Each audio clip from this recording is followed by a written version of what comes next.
Boa noite a todos. De novo, Valéria Abdo com vocês. Antes de mais nada, eu vou pedir a todos vocês que, por favor, se inscrevam no canal, curtam e, por favor, compartilhem esse vídeo em seus grupos de WhatsApp, aonde vocês puderem, porque a matéria que vamos tratar hoje é de suma importância, é sobre o Fórum de São Paulo. Então vamos lá. O Fórum de São Paulo é uma organização comunista internacional fundada em 1990 por quem, gente? Vamos ver se vocês adivinham. Pelo cachaceiro enjaulado, por Luiz Inácio Lula da Silva e o falecido ditador que o diabo e o inferno o tenham para sempre, o comunista cubano Fidel Castro. O primeiro encontro se deu entre 1º e 4 de julho de 1990, no extinto Hotel Danúbio, na cidade de São Paulo, aqui no nosso querido Brasil, e reuniu 48 partidos e organizações de 14 países latino-americanos e caribenhos, atendendo ao convite de quem? De novo, do Partido dos Trabalhadores, conforme informa o Terça Livre. Logo após a primeira reunião do Fórum de São Paulo, houve a queda do Muro de Berlim, em novembro de 1991, e a dissolução da União Soviética, dezembro de 1991. Aqui um adendo. Por aqui já se nota que o sistema comunista não deu certo em país nenhum. Em país nenhum causou morte, fome, desespero e terror. Continuando. Enquanto o mundo estava lutando para se livrar das garras do comunismo, que causou, pasmem, e isso é documentado, mais de 100 milhões de mortes. E ainda causa hoje em países como Coreia do Norte, Venezuela, Cuba, África, entre outros. O Brasil e Cuba estavam se organizando para idealizar o plano que eles nominaram de Cinturão Vermelho, entre aspas, tá? Transformar toda a América Latina em comunista. Gente, tenha santa paciência. Não deu certo em lugar nenhum do mundo, e querem transformar a América Latina em um continente comunista. Ô gentinha pobre de ideia, né? Ô gentinho obsoleta, ridícula. Bem, continuando. O Fórum de São Paulo é uma organização internacional que objetiva o domínio político de países latino-americanos, fundado por Luiz Inácio Lula da Silva, o encarcerado, e Fidel Castro, que está nas garras lá do inferno do diabo em 1990. Nele reúnem-se inúmeros partidos de esquerda, partidos ilegais e o pior de tudo isso, gente, grupo terroristas ligados ao tráfico internacional de drogas. O fórum tem como pedra fundamental manter o castrismo em Cuba e fazê-lo expandir-se para o continente, e para tal usa diversos movimentos sociais como instrumento. Né? Por aí vocês já veem o perigo que isto é e quem o Fórum de São Paulo está nas mãos. O Fórum de São Paulo é a chave de leitura para a compreensão do transtorno bipolar que se instalou na política externa brasileira com a posse do presidente Lula em 2003. E o Fórum de São Paulo, que explica, entre muitos outros fatos, o uso e abuso de recursos do BNDES para financiar, em países sob governos do Fórum de São Paulo, obras que ficariam muito bem se feitas no Brasil para uso dos brasileiros. E note-se que muitos desses destinatários não constam em nenhuma lista de bons pagadores. Pasmem, aqui um novo adendo. Tiraram o nosso dinheiro, tiraram o dinheiro dos impostos suados do povo brasileiro. Se não me engano, é de 4 a 6 meses que trabalhamos para pagar impostos. E o que pior de tudo, tiraram impostos do povo que mais necessita, que é o povo do Nordeste. Gente, o povo do Nordeste, do sertão do Nordeste, que precisa comer calango para sobreviver. O que eles não poderiam ter feito para o Nordeste com esse dinheiro desviado? Hospitais no Nordeste, escolas no Nordeste, sistemas de irrigação no Nordeste. Para amenizar o sofrimento desse povo, vai ficar redundante, mas o sofrimento desse povo tão sofrido. Lula, nordestino, pensou no Nordeste? Não pensou no Nordeste. Pensou em seus amigos comunistas, nesses países vagabundos que usaram nosso dinheiro e sequer vamos vê-los de volta. Tirou das crianças nordestinas, tirou de mães nordestinas, tirou de pais nordestinos, porque graças a Deus o Sul e o Sudeste de um jeito ou de outro se vira. Mas o que fizeram com o Norte e com o Nordeste? Por que não pegaram esse dinheiro e não aplicaram no Norte e no Nordeste? Para dar um pouco de alegria, de sustento, de alento ao nosso querido irmão nordestino. Não tem justificativa. Agora, já que estamos falando de desgraça, vamos continuar falando de desgraça. Vamos falar sobre os mortos do PT. Não vou falar sobre todos eles, vou fazer um resumo. Porque se eu falar sobre todos, terei que fazer um vídeo só sobre isso. Eu acredito que esse vídeo, inclusive, já está ficando muito longo, tá? Então, vamos lá. Em 2001, Toninho do PT, prefeito de Campinas, assassinado a tiros. 2002, Celso Daniel, na época prefeito do PT, torturado e morto, porque estava se recusando a dar dinheiro ao PT para suas finalidades espúrias.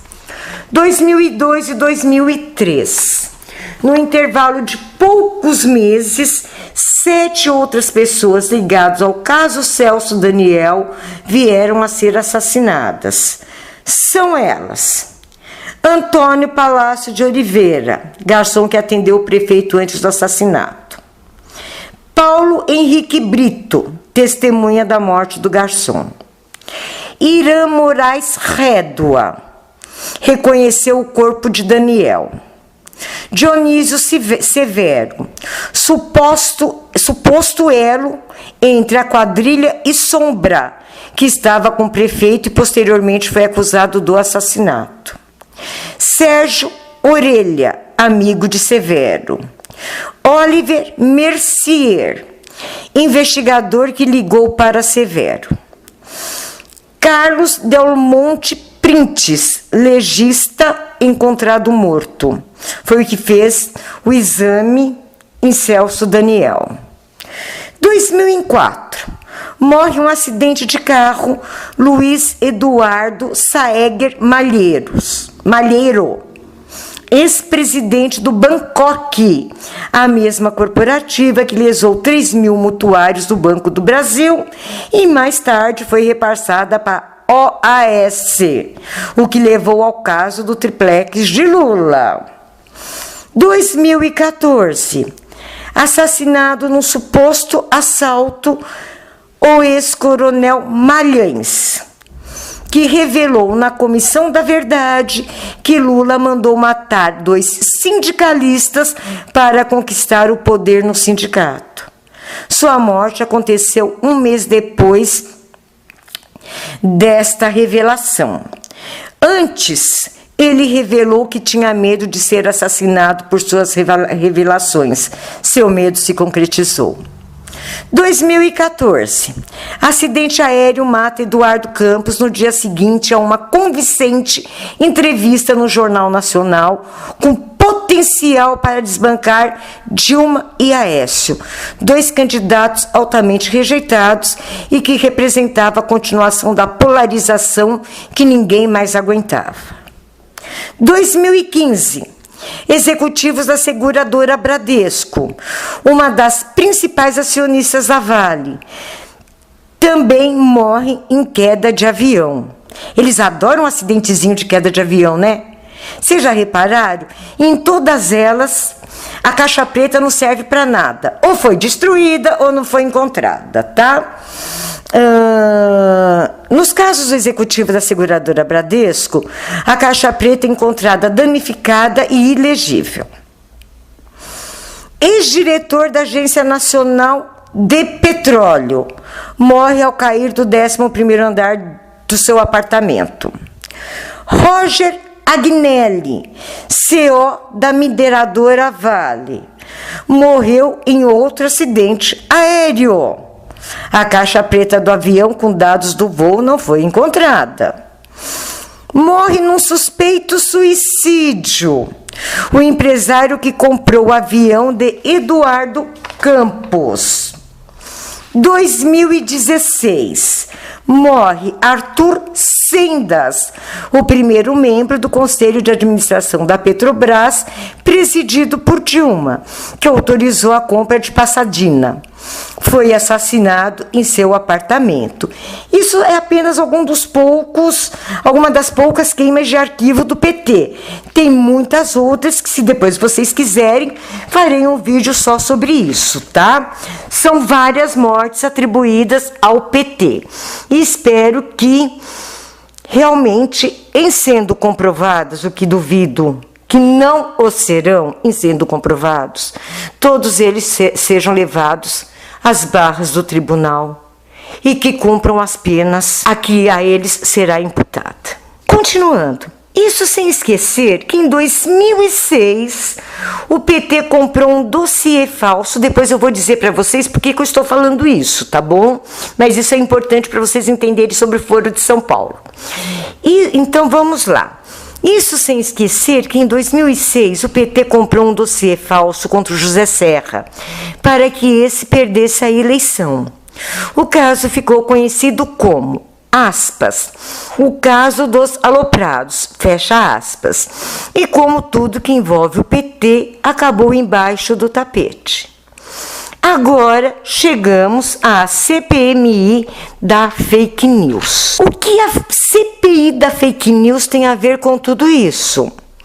A CPMI da fake news não visa combater fake news, e sim calar a direita que está denunciando as consequências do Foro de São Paulo e os perigos que tal organização criminosa atenta. Gente, cuidado, o Foro de São Paulo é extremamente perigoso. Não estamos mexendo com políticozinho eleito, vereadorzinho do PT, políticozinho eleito, deputadozinho do PT, não é senadorzinho eleito pelo PT, nem pelo PSOL, estamos falando de gente grande. De gente grande que quer transformar a América Latina em um continente comunista. Estamos falando de peixe grande, peixe muito, muito, muito grande. Inclusive cartéis de drogas. Não estamos brincando com aquele aviãozinho da favela que vai entregar a droga para pegar o seu dinheirinho para poder consumir mais droga. Estamos falando de grandes organizações extremamente poderosas, de ditadores altamente poderosos e com muito, muito dinheiro. Então, CPMI da fake news é uma tentativa de nos calar, é uma tentativa de censura para que a esquerda amorfa se fortaleça novamente e volte ao poder. Nós não podemos permitir, temos que alertar a todos o perigo do Foro de São Paulo. Isso é um dever de cidadania de todos nós brasileiros. Não podemos permitir isto. Vou deixar com vocês o vídeo do líder da Liga dos Camponeses Pobres no evento pela democracia na Universidade Estadual do Rio de Janeiro. E vocês vão ficar abismados. Vocês vão ficar abismados. E isso já é consequência do Fórum de São Paulo. Então, terminando por aqui, desejo a todos uma noite abençoada. Amanhã estaremos de volta, pedindo novamente a todos que, por favor, curtam, se inscrevam no canal e compartilhem incessantemente este vídeo. Mas o povo não quer violência, quer sim. O povo quer violência revolucionária. O povo quer luta. O povo quer tá sedento de passar na faca todos os seus inimigos. Então nós acreditamos sinceramente que esse período está muito próximo, por todas as construções que têm sido feitas, por todas as lutas miúdas, que certamente, né, essa situação agora vai esclarecer, vai ficar límpido. Viva a luta pela terra! Viva! Viva a Revolução Agrária! Viva! Viva a Aliança Operária!